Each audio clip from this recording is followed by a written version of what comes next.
Et eksempel på et tema, der vender tilbage, dog i en lidt anden udgave end tidligere, finder vi i takt 301.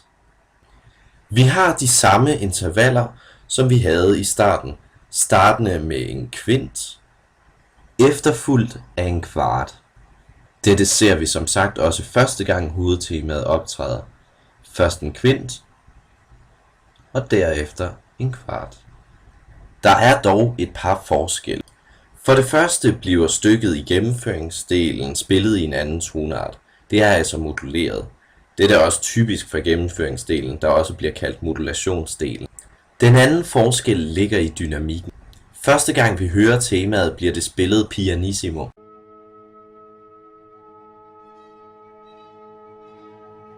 Da det så kommer igen i gennemføringsdelen, bliver det spillet fortissimo, altså egentlig med den dynamik, den anden del af hovedtemaet bliver spillet med.